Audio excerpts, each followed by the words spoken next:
এটা আমরা বলবো সম্পূর্ণ আন্তর্জাতিক এবং মানবতা বিরোধী একটা কার্যক্রম ভারত করছে। আমরা বারবার বলছি যে তারা যে মানুষগুলোকে যেভাবে অমানসিকতা নির্যাতনের মতো একটা পরিবেশ তৈরি করেছে, এটা সম্পূর্ণ আন্তর্জাতিক আইনের দিক থেকে এটা একটা অবৈধ, এটা একটা লঙ্ঘন।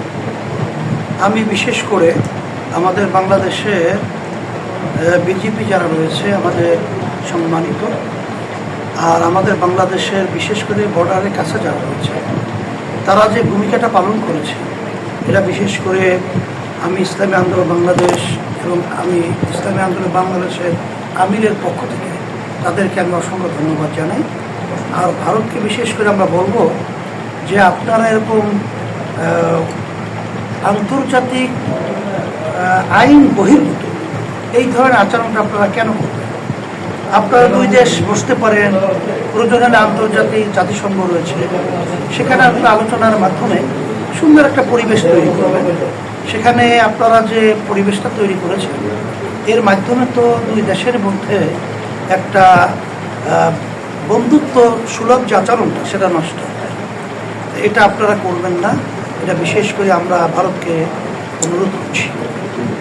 আর সাথে সাথে বাজেটের ব্যাপারে আপনারা দেখেছেন যে আগাম আমরা বাজেট নিয়ে একটা আলোচনা গোলটেবিল বৈঠক করেছিলাম।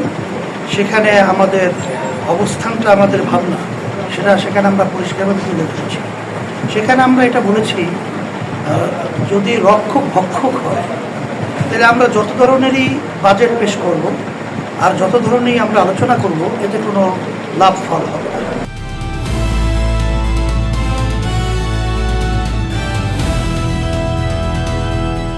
দিনাজপুর টিভি মানুষের জীবনের কথা বলে।